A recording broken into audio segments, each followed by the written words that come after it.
IEEE Women in Engineering, and I'll be hosting today's session.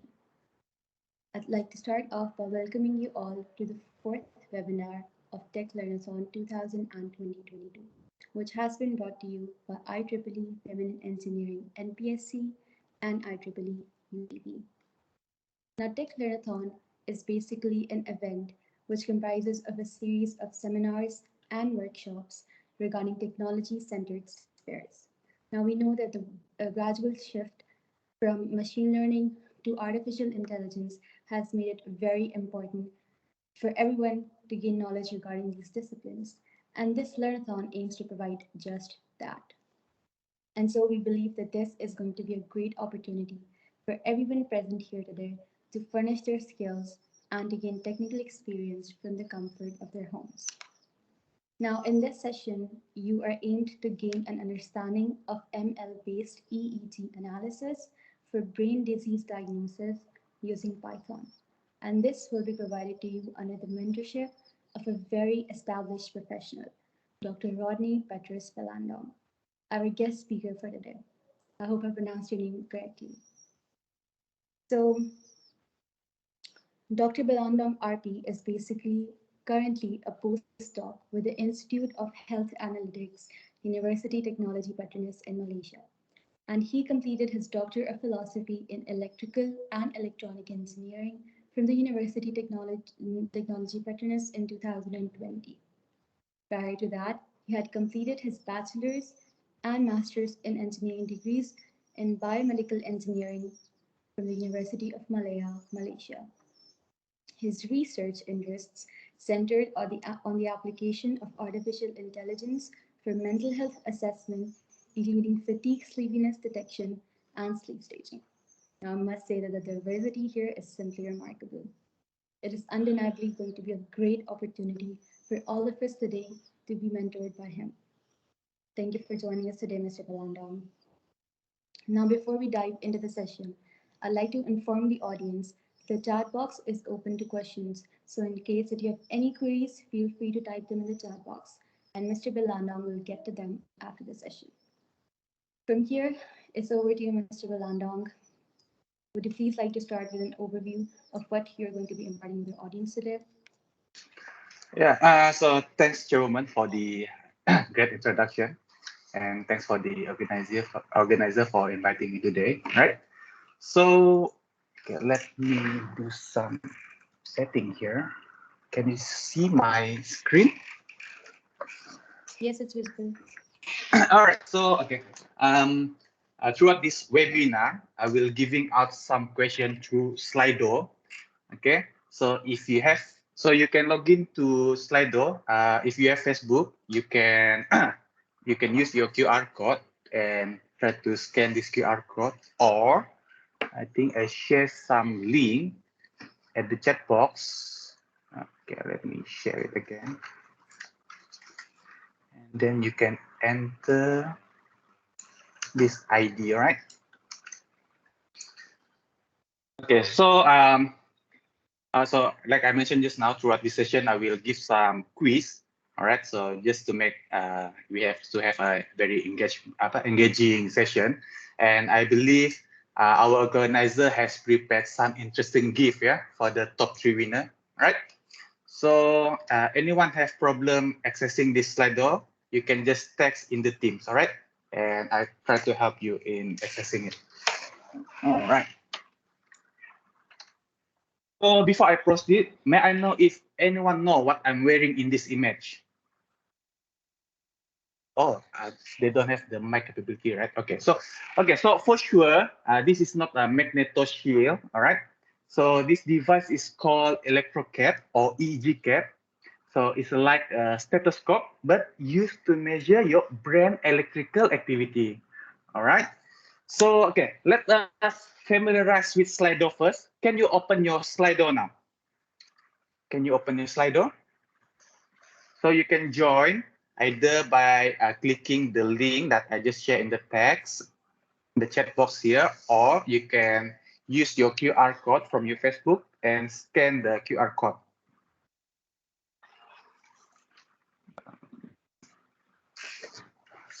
So, all right.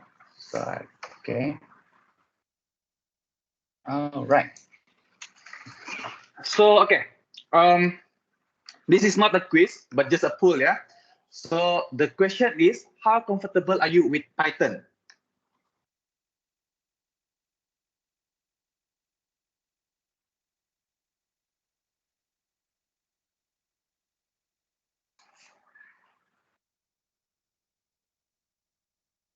Okay, all right. So, okay, someone is still answering. So in general, about 82% have used Python before, and about 12%, 12% have just know about Python, and there's a 5% of the user advanced Python user, right? Okay, interesting. All right. So in the next 1 hour, we will discuss some basic about EEG, followed by basic overview about sleep architecture and why sleep staging is important for disease diagnosis. All right. Then we shift our gear and move to a more practical session where we will discuss about feature extraction using MNE features and how to integrate MNE feature with scikit-learn for automatic sleep staging. All right. So as I mentioned, EEG is used to measure electrical activity of our brain. All right. So in EEG, electrode are most commonly placed on the scalp and is primarily to detect the electrical activity of a neuron in the cerebral cortex, right? So, but okay, EEG, it does not record the activity of single neuron, but it detects the activity of large group of neurons that are active at the same time. All right. So, um, so basically, EEG provides an image of electrical activity in the brain. All right. So here you can see it is can be represented as a wave of varying frequency, amplitude, and shapes. Right? Okay. So the electrical activity, if we convert it to frequency domain, we can group it into these 4 frequency bands. Okay, namely delta, theta, alpha, beta. Okay. All right. So let's move on. So, okay. So next, I'm going to begin by talking about the different stage of sleep and the corresponding waveform for each of the sleep stages, right? So during the course of an 8-hour sleep period, a healthy person should cycle through various sleep stages every 90 minutes or so, okay? And these sleep stages are stage N1, N2, N3, and REM. Okay, and in between sleep, we also might become awake. All right. So,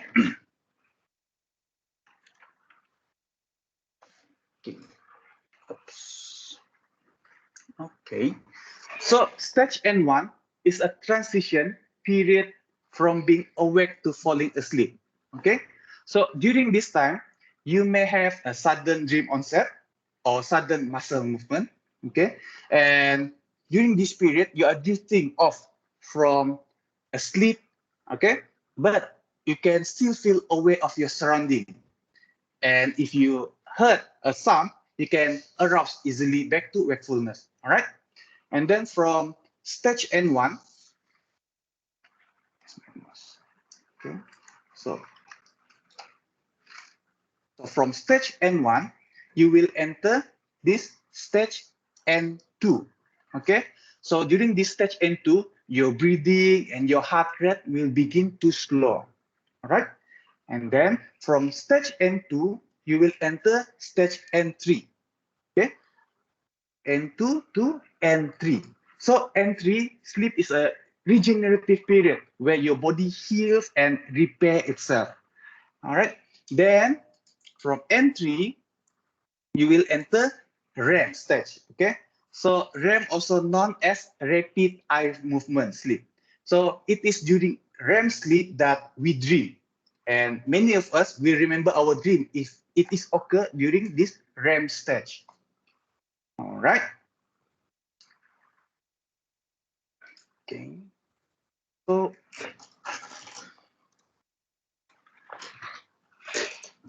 okay, so each of these sleep stages has its own EEG signature.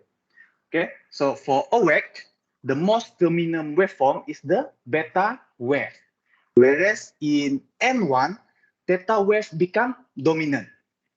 Okay, in sleep stage N2, they are defined by the presence of these K complexes and sleep spindles. And since N3 is the deepest sleep, delta are the most dominant waveform, all right? And REM stage is categorized by the presence of beta wave. And do you notice, when alert, beta is also dominant wave. So, okay, so because of that, REM stage is called paradoxical sleep, because even though you are in this very deep sleep state, but still it has the same EEG waveform as what it is during this alert stage. All right. And do you know, our body creates chemicals that render us temporarily paralyzed so that we do not act in our dream. This is especially true during the REM stage. Okay. And during the course of this 8-hour sleep period, a healthy sleeper should repeat this cycle for 4 hours. Okay. If you notice here, we start by begin by awake, and then we enter the N1, N2, N3, and then goes back to REM. And then the cycle repeat itself. And this repetition occur usually for 4 cycles. Okay. All right. So let's have some quiz now. So can you open your Slido for me? So I see about what? There are about 15 participants who are in Slido. All right. So the question is, which of the following is not typical EEG frequency band?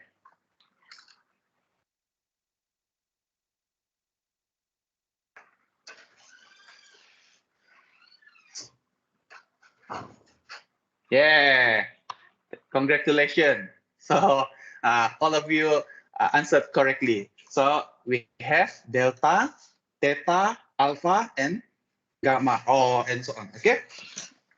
All right. So during the overnight sleep study or polysomnogram, okay, the patient's sleep architecture is tracked and recorded.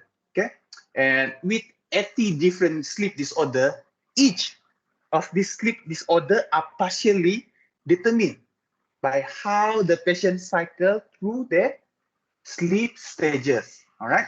So as an example, people with narcolepsy, they fall directly into REM stage. Okay, so they are not following the conventional where you go from N1, N2, N3, and so on, but they fall directly into REM state. Whereas for people with apnea, for example, they may have a reduced stage N3 and REM. All right. So on the right side here, so this is the example of polysomnography setting. Okay, so the patient will wear this EEG, some electrode on their feet, and some they're using this respiration detector. Okay, and here in this figure is me and my father. All right. Okay, cool. All right. So let's move to the next slide.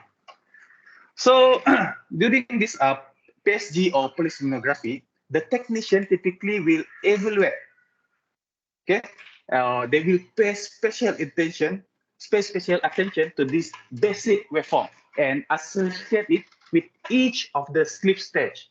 Okay, so now just imagine if you are asked to screen through this 8 hours long data and you have to repeat the same procedure for 100 subjects. Right? So not only this task is laborious, but it is highly depend on the person's skill and experience. All right. So we are engineer. I hope all of us are engineer here, and we would like to automate repetitive tasks. Okay. So thankfully, this process also can be automated. All right. So next, we will discuss about a standard machine learning workflow for EEG analysis.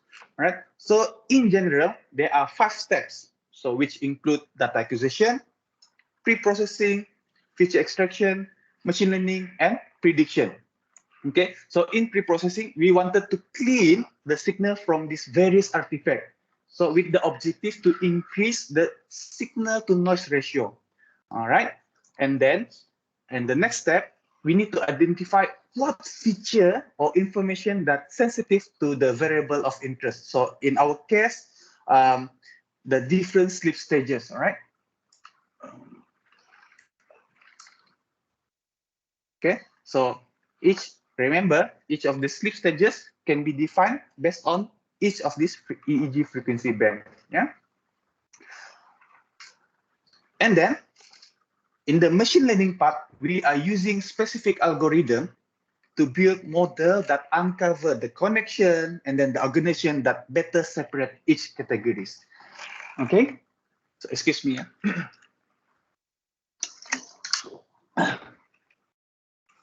So in general, EEG artifact can be grouped into 2. All right, it is a physiological artifact and technical artifact. And as I mentioned just now, we need to remove this artifact to improve the signal to noise ratio. Okay, and here are just some example of different artifacts. Okay, so far so good. Or okay, so we have question from Dennis. So does letter N has any special meaning in the sleep stages? Yeah. So by convention, N represent non-REM. Okay. So N represent non, N or N. Okay, Dennis. I hope I am answering your question. Yeah. Okay.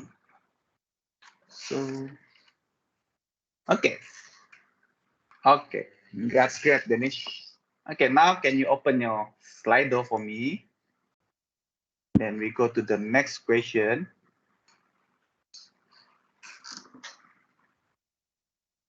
Oh, okay. Just to inform, Dennis, you're doing well, lah. From my leaderboard here, you are in the first ranking, and then second we have GW, and then in this third place YL. Good job, guys.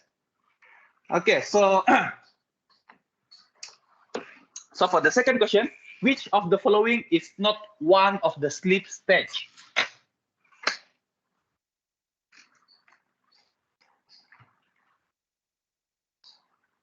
So yeah, 15% already answered. 17. Aha. So the answer is stage N4. All right. So we have stage N1, N2, N3, and REM. And in sometimes also awake. All right. So stage N1 is one of them. REM also is one of the sleep stages. All right, guys. So let me check the leaderboards. Oh, that is awesome. You're still in the first ranking. And then second place, we have Kiran. Good job, Kiran. And then third place, we have Fatih. So I hope YL, come on, keep on chasing. All right. Okay, so now let's change our gear and focus on the main theme for this webinar. All right. So which is how to do machine learning using Python. All right. So first, I would like to introduce MNE. Okay. So as per the website definition, MNE is an open source Python package for exploring, visualizing, and analyzing human neurophysiological data. Okay, and if we check the GitHub, there are about 1,000 plus unique repo that depend on MNE package. Okay. And then apart from that, the same community has developed this package called auto reject. Okay. So auto reject is a library that can automatically reject bad files and repair bad sensor in EEG data. Okay. So just a bonus, apart from auto reject, you can also use, for example, PyPrep. So I guess those who are using EEG lab are quite familiar with PrEP. Okay, so PrEP is an abbreviation for pre-processing pipeline, right? So you also can use PyPrep. PyPrep also something similar to this auto reject, right? And then next, I would like to highlight this mne-feature package. Okay, so according to their website, mne-feature is a library for feature extraction for EEG data. Okay. And finally, I want to introduce scikit-learn. Okay. So scikit-learn is a simple yet efficient tool for predictive data analysis. Okay. Let me check. So there's no question so far. So knowing all this open source library, so we can have a machine learning pipeline as shown here. Okay. For example, we can use the auto reject for pre-processing, and whereas for the feature extraction, we can use mne-feature, and for the machine learning and prediction, we can use this scikit-learn package. All right. So far, any question? Okay, no questions. Okay, so next, let us revisit our sleep staging problem and how can we utilize the mne-feature and scikit-learn as a combo for this machine learning automatic sleep staging problem. Okay, so now, okay.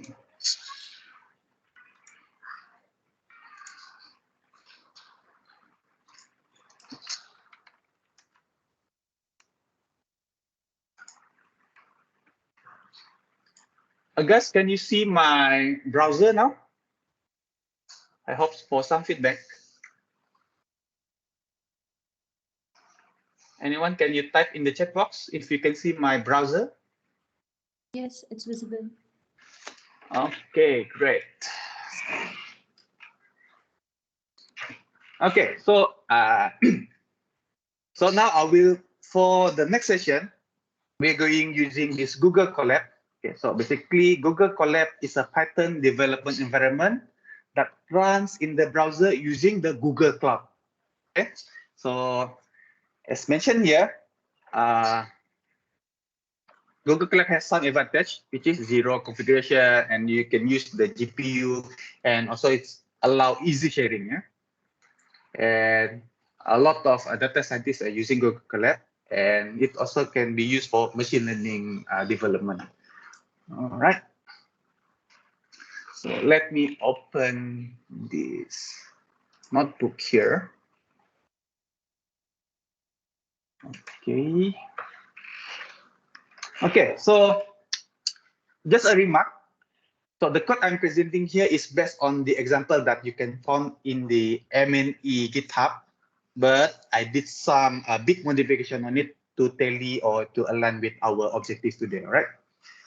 And the research question is, given two subject data from the sleep visionet dataset, namely Alice and Bob, okay, how well can we predict the sleep stages of Bob from Alice data?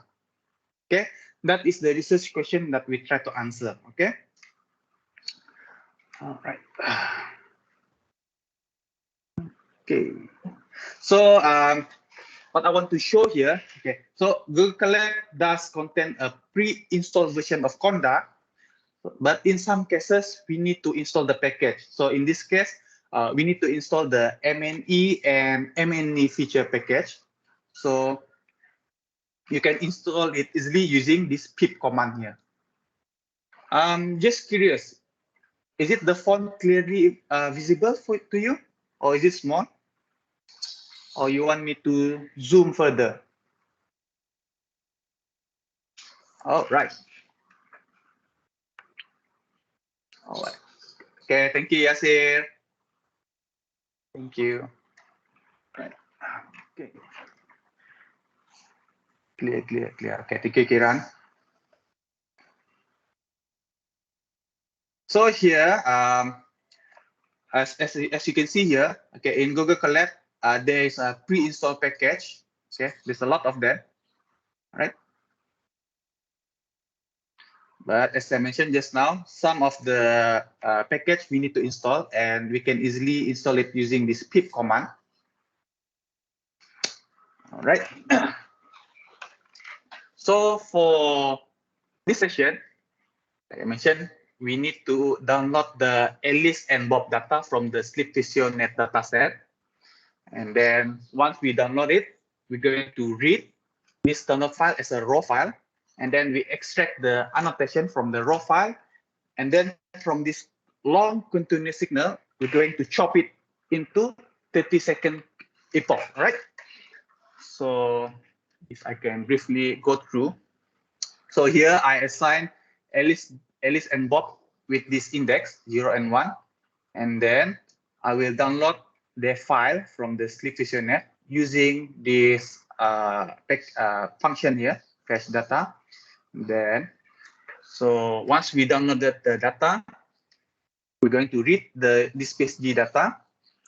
Okay, so for this data, apart from the EEG signal, they also include EOG signal, and then the respiration, or going too fast. Am I going too fast? Yes, sir?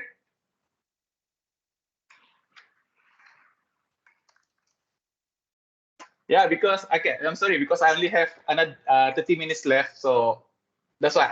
Never mind, I try to compensate, yeah? Okay, so, okay.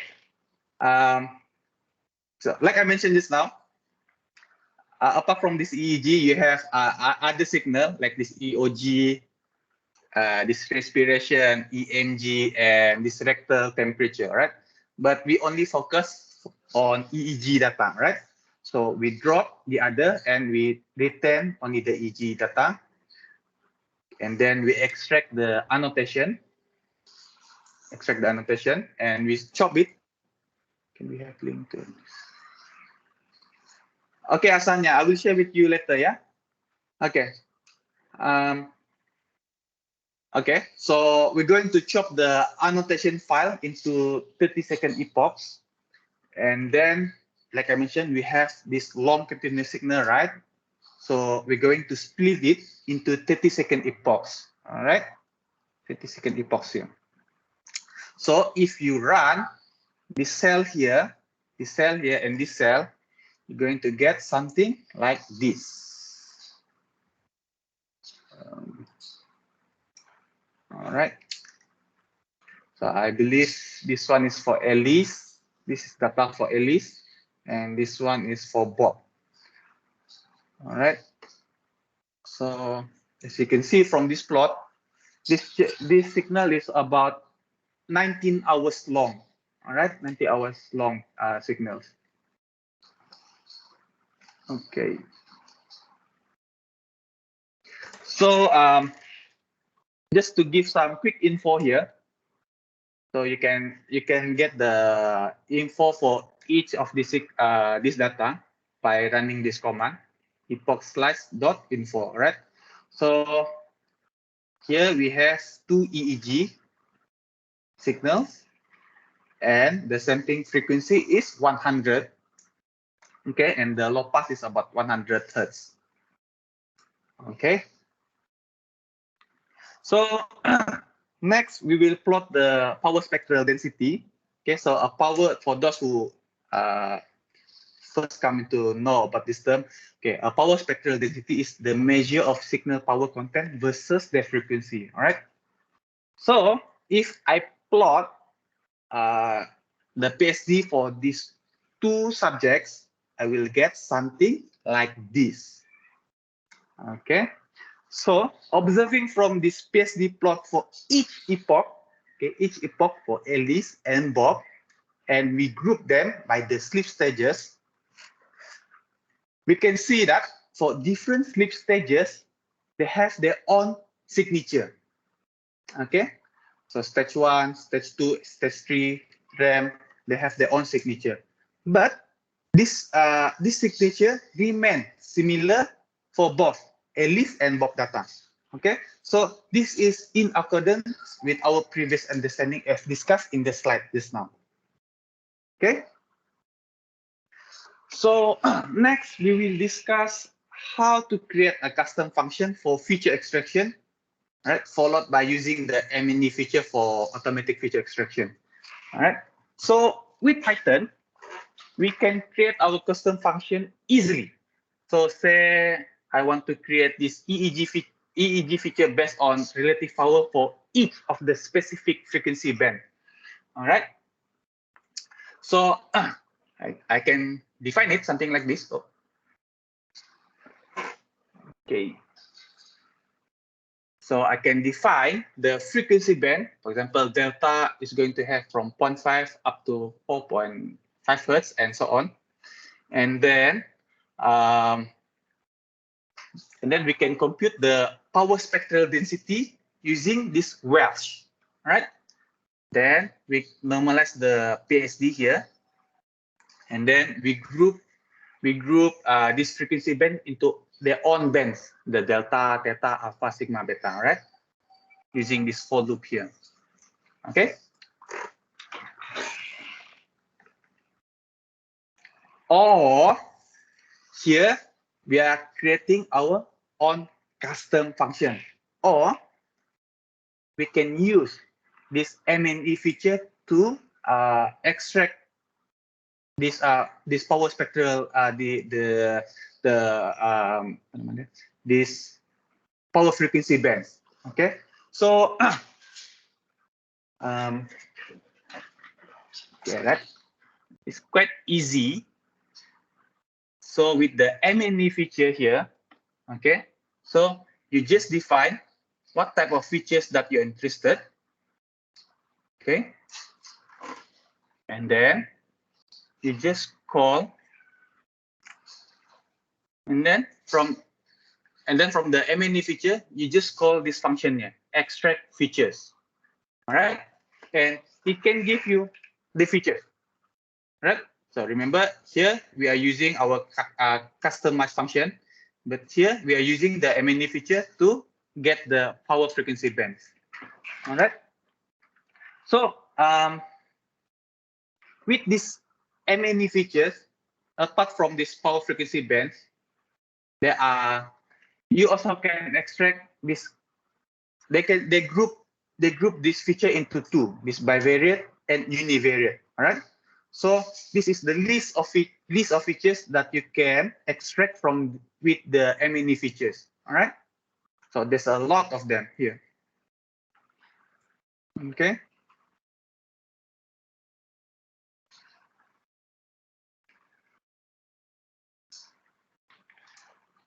All right. So let's move on.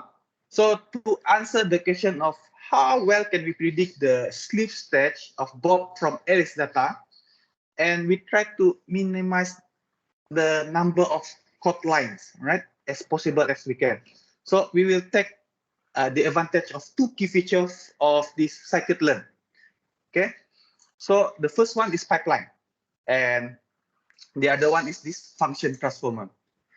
Okay, so scikit-learn pipeline class is a useful tool to encapsulate. So say you have different function, you can encapsulate this multiple function under this single line here, under this pipeline. All right.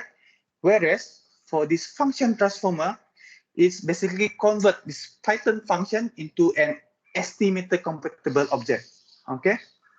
Too many definition here. Okay, never mind. Okay. So right, say for example, right. So this is how we structured the pipeline and the function transformer. Okay. So we have this. Okay, remember here, this EEG power band, it comes from this function here. Okay. And then this function transformer here, it will encapsulate this function EEG power band and this random forest classifier. Okay, and then you have this make pipeline here. All right. So if I train using this Alice data here, and I want to predict Bob. Okay, so using this random forest as the classifier and EEG power band as the features, you will get this accuracy about 67.45 accuracy, which is not bad for me. Yeah. Okay. So everyone still following me? So I hope everyone's still following me. Okay. So all right, please that's it for me. Okay. So instead of using the function transformer, okay, instead of using this function transformer, let us use the mne-feature module that they call it feature extractor. Okay. So I don't want to use this. I don't want to use this function transformer. So I want to use the built-in this feature extractor by this mne-feature. Okay. So notice, yeah, I replace it. Okay. Previously, I'm using the function transformer from the scikit-learn. Okay. Here, I'm using this feature extractor from the mne-feature. Okay. So if we are using this feature extractor here, you don't need anymore to define this custom function. You don't need this, right?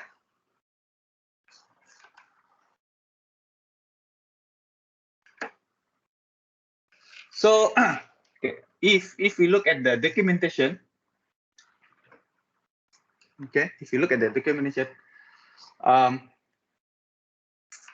this feature extractor, that they define it as a method that used to extract the univariate and bivariate features. All right, and the output can be used directly as a step in the pipeline here. All right. Okay, awesome. Close.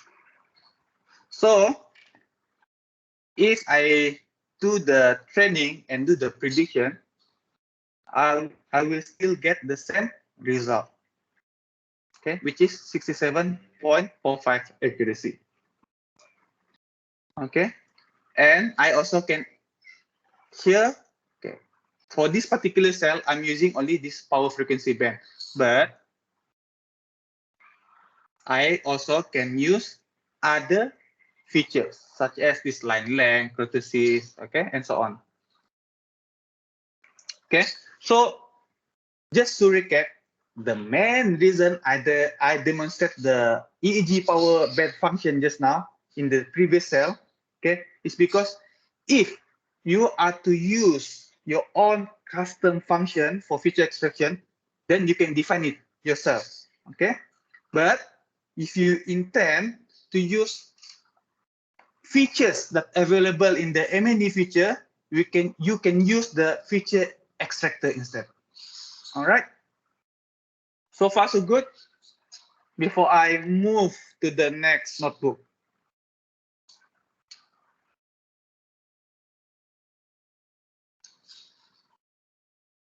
Okay, I see a thumbs up there. All right.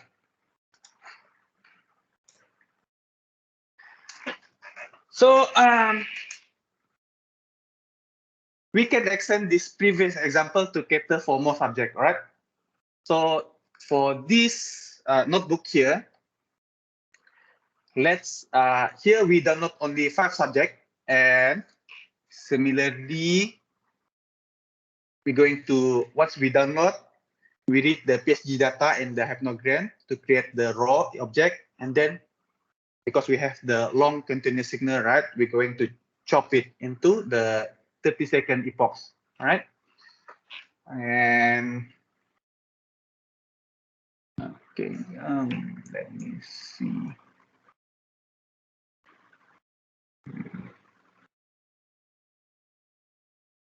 Okay. So we will define the frequency band as such, similar to previously. And here, I think the sampling frequency is about 100 hertz. All right. Okay.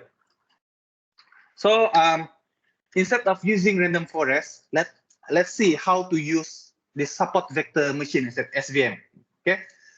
So interestingly, the setup is almost the same as previous. Okay.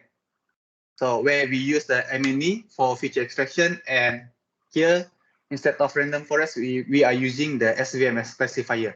Okay, and we encapsulate everything under the pipeline. Okay. Okay. Let's pause for a moment. Do you notice something different in our pipe here? Cell 10.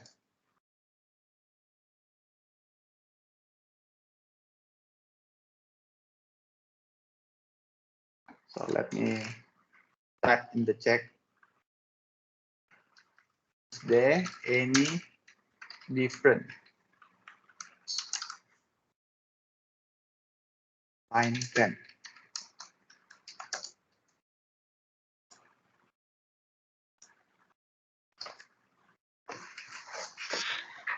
Yeah, you're correct, Kiran. So here, okay, in previously, if you notice, right, in the previous example, we are using MAC pipeline. Okay, MAC pipeline. But here, we are using this pipeline. Okay, so in general, the purpose of both functions are the same. Okay, but in pipeline, we need to, in this pipeline, right, we need to explicitly create the name for each steps. Okay, if you notice, right, I have to mention here. Extract.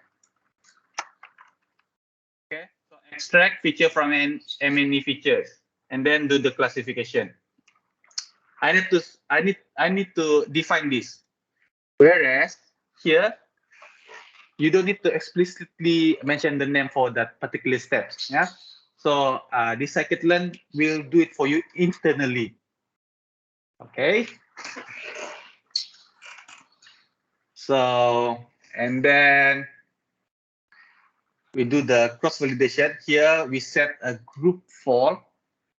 Okay, why I set it as a group fall? Because I want for all the data for each subject will be used only for at separately. If it for the same subject, it will be used for training. Then it's only under training. For testing, it will be used only testing. So there will be mixed data from the same subject into either testing or training. Okay. So if by using SVM and using this cross validation here, we're going to get average accuracy about 52%. Okay, which is quite low. Yeah. Okay, let's say we repeat. Okay, we repeat the procedure, the same procedure, but we're using random forest as the classifier, and here we are using these features. 1, 2, 3, 4, 5. So all these 5 features here. All right. So interestingly, the accuracy improved up to 75%. Okay. So any question? Any question so far? You can type in the chat box.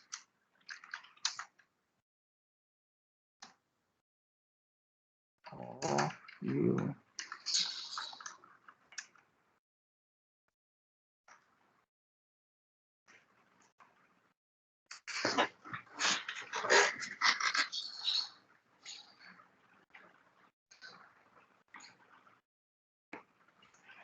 Kiran, yeah, to answer your question, let's see.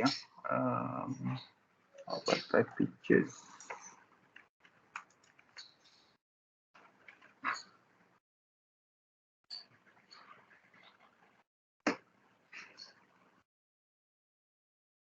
Kiran, I have to run from the beginning, but I think it will take some time, yeah. But okay, Asan now has asked you a question. So yeah, Asan. So for at least for SVM, yeah, for SVM, you can see here like this line 20T.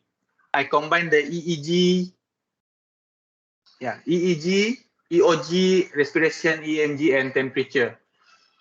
In fact, it performed much worse here, only 48%. If I am to combine these 5 features, right?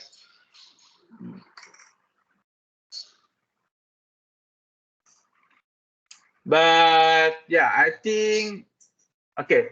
For SVM, I think SVM is sensitive with the gamma value. So here, for this case, I'm using the default gamma value.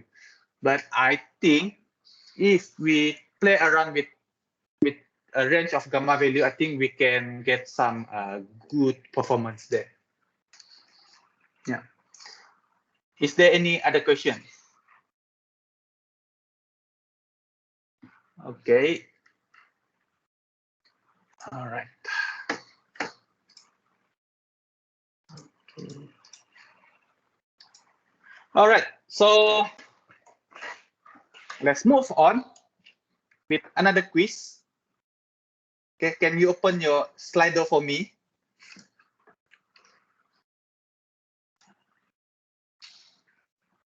So yeah, oh.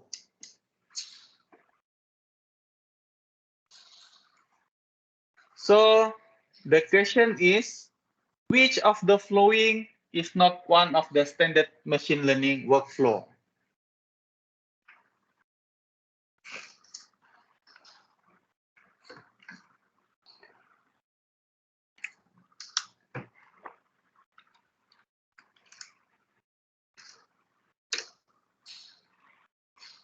Guys, who's answering prediction?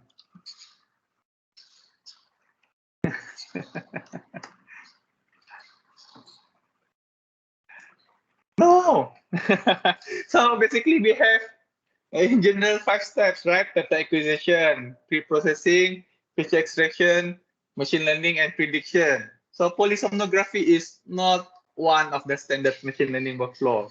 All right, for those 13% who answer prediction, please guys, it's a polysomnography, yeah? All right. Dennis, he's still on top. And then next we have Kiran, followed by Fatih on the 3rd place, and Aslam, 4th place. Okay, and then another question. Can you list down the pattern package that I discussed for a standard machine learning workflow?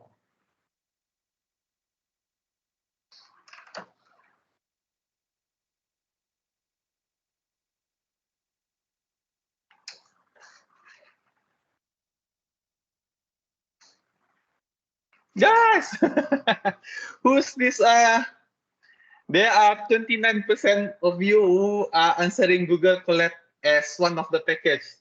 No. All right. So the 3 package that I share with you today is a mne-feature, scikit-learn, and the auto reject. All right. So Google Colab is not one of them.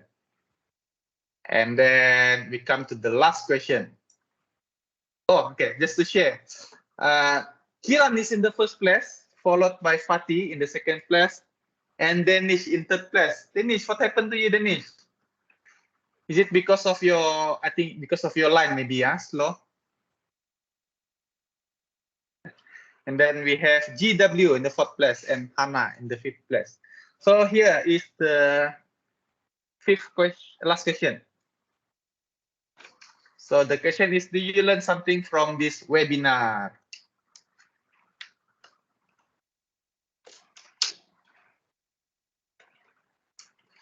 So we have 30%, 30 participants who are joining this live quiz.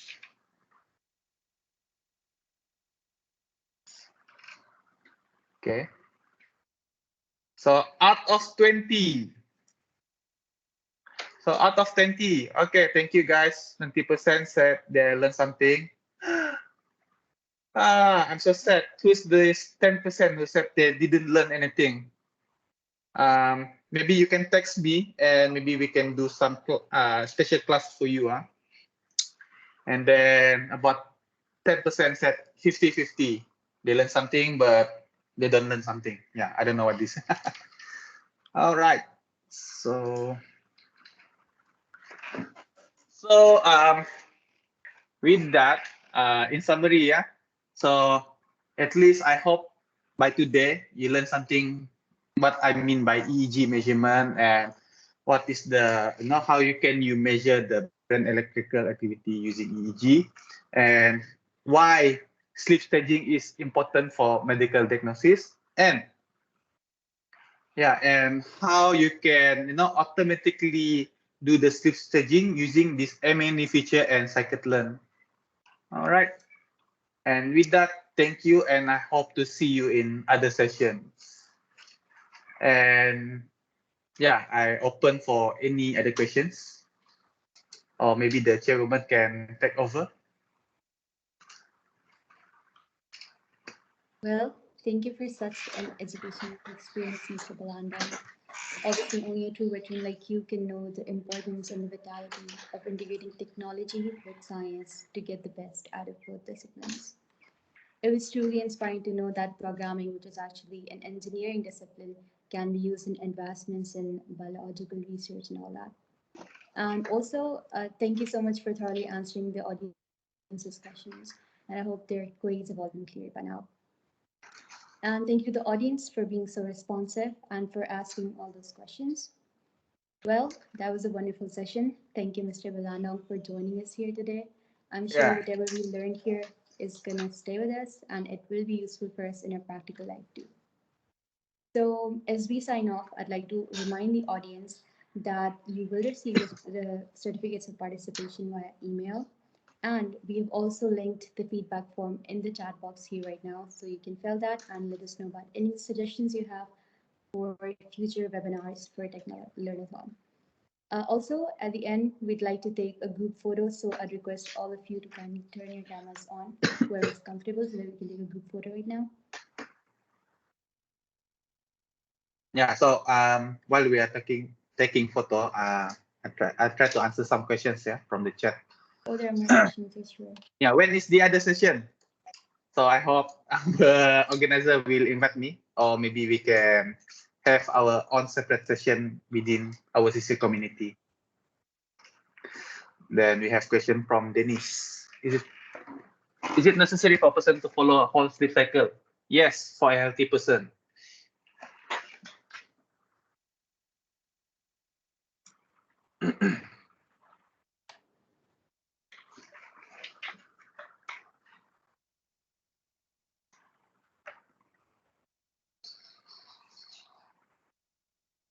All right. So, have all the questions been answered? Yeah. Okay. So thank you everyone for joining us here today. Thank you, Mr. Balandong. We hope to see you all in our next webinar, the details of which will be on our social media platforms soon. So stay tuned for that. Until next time, thank you and goodbye. Bye, everybody.